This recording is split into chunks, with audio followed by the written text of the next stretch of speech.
Hi, everybody. This is Silvio Canto in Dallas, Texas on Thursday, August the 28th.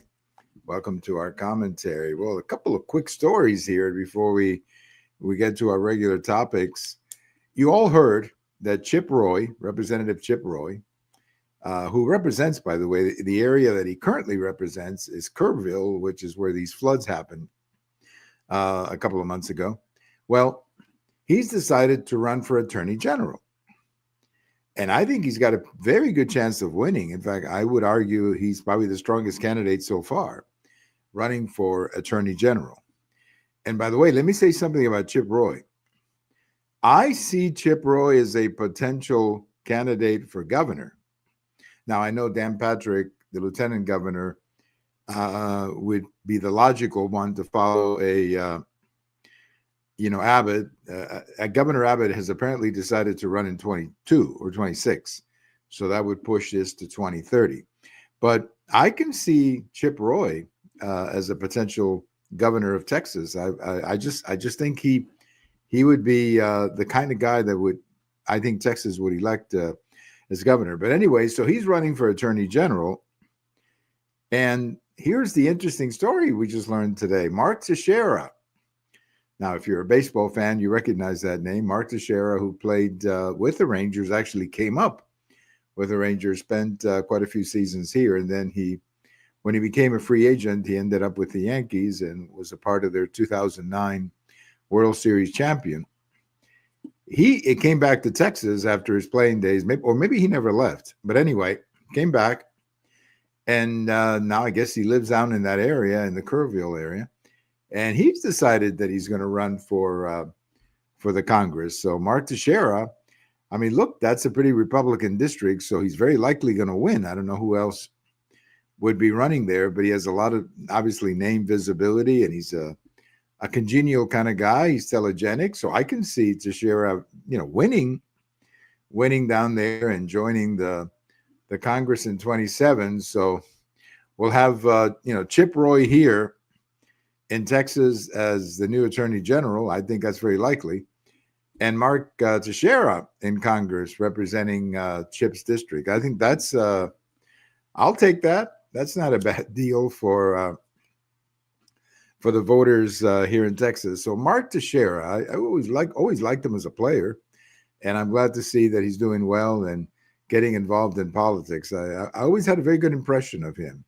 I never thought he would necessarily go into politics. I thought more that he would go into television, do baseball games on television, that kind of thing, do the analysis on television. I always thought that's what he would end up doing. But I guess he's going to do better than that. He's going to be in Congress. So I am very happy for Mark Teixeira. I wish him the very best.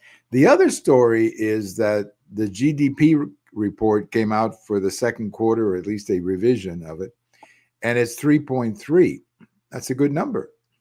That's a good number for the GDP growth in the second quarter. So we'll take that. We'll take that. That's a pretty good number. I don't know what's going to happen in the third quarter. I saw in the article that I read at CNBC that they think it's going to be 2.5 in the third quarter. So they're expecting a little bit of a slowdown there.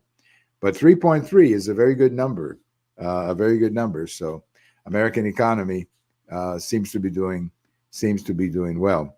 I've got a post over at the American Thinker about Cracker Barrel, and as you probably know by now, they decided to bring back the logo, which I never understood why they took it away. I mean, what was the point of that? Sometimes these companies do stupid things, like Bud Light with their little campaign that they ran, whenever that was. So I never understood why they took away, why Cracker Barrel would do away with their logo. I mean, it seemed to me like a very charming logo and something that fit the image of a country store. So why would you want to do away with the logo? What was the point of that?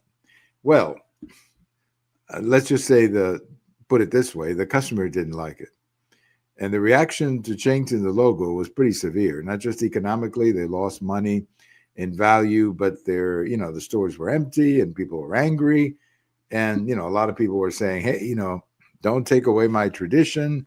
That's a part of my culture and all of that, which I think, honestly, for a lot of people, particularly if you're from the South, as I understand, that's a big part of your culture.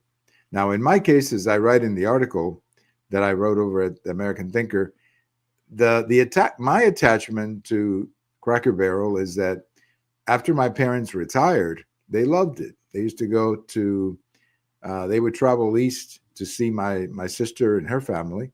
So they would, they cross the country from Texas to the east, and they would always stop either going or coming at a Cracker Barrel. My dad used to love their breakfast, and my dad would often talk about their breakfast and how great their breakfast was.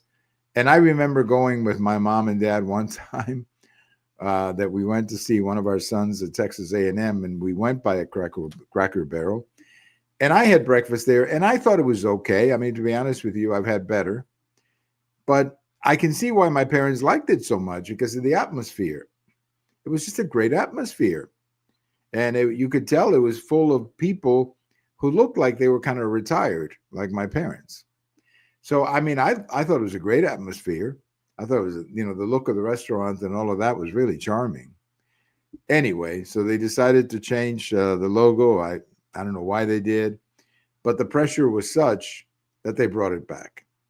And I am really happy that they brought it back, because as I write in my American Thinker post, I bet my dad up in heaven is really happy that logo came back, because I bet he wants that logo to be forever, so that future generations can enjoy what he and my mom used to enjoy. So thank you to Cracker Barrel for bringing it back. But more important than that, thank you to the customers of Cracker Barrel for pushing the company to bring it back, because that's why they brought it back, because the pressure from the customer was such that they brought it back. So thank you to Cracker Barrel, or to the customers, really, to the thousands of people who eat breakfast there like my dad used to.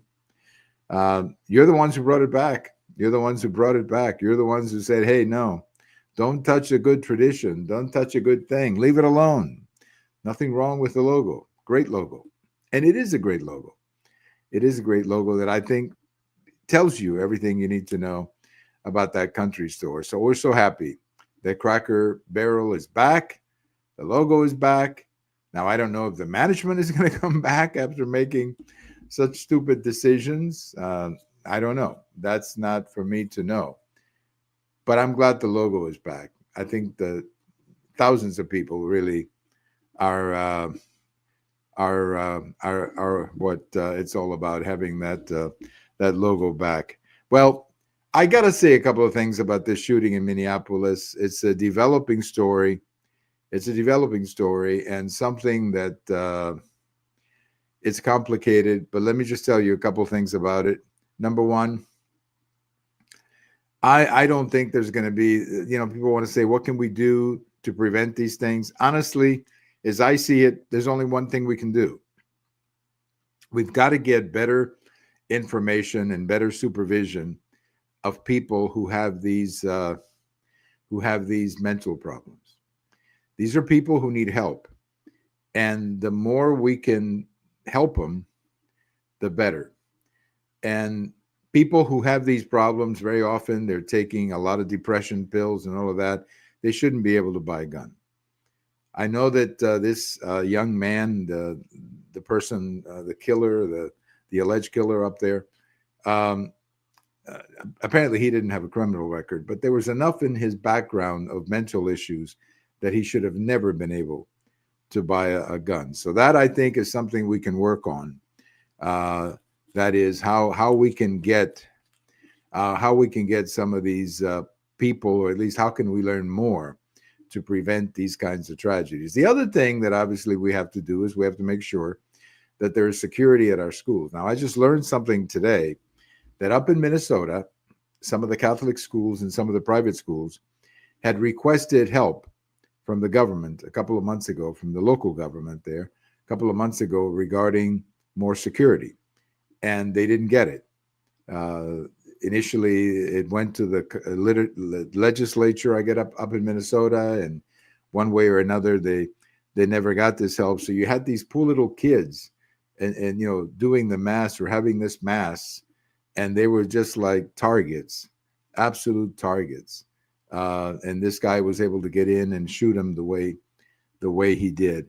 There should have been security, and I hope they fix that in Minneapolis, because it is absolutely absurd in this day and age for a school or a church really not to have security, especially a school. And I hope they fix that. I hope that somehow or another, even if the Catholic schools have to spend the money on their own, I bet you that there's a lot of parents who would pay for it or provide money or pay more if they have to have security. But the idea that you're going to have all of these kids at a mass without security is absolutely incredible. So you got to have more security at these churches and these schools. Here in Texas, of course, we have a law that says that every school has to have an armed guard at the door, or at least on the ground. If it's a large campuses, they can have more than one. And that's good too. That's good too. But I'm really sad when I saw the story coming from Minneapolis and how it happened. My first thought was, what happened to security? How could something like this happen? How can you have something like this happen without security on the ground? Well, there was no security on the ground, unfortunately. And there weren't any parents either who apparently could defend the kids. So it was just an absolutely horrible ending, to say the least. Well, let me leave you with a happy story. I want to wish happy number 82. Happy number 82 or 83, actually, excuse me. Happy number 83 to Lou Piniella. Lou Piniella was one of my favorite baseball players growing up. He was then a manager later with Seattle, and just an absolutely favorite player of mine, and one of those personalities that I always loved about baseball growing up. So Lou Piniella, who was born in Tampa, Florida, of Spanish parents, and who spoke Spanish beautifully, even though, he grew up in the United States. But Lou Piniella, one of my old-time favorite personalities, he's 83 years old. And man, he looks great too. Lou Piniella looks absolutely great. Thank you for listening. This is Silvio Canto in Dallas, and we'll talk to you later. Bye-bye, everybody.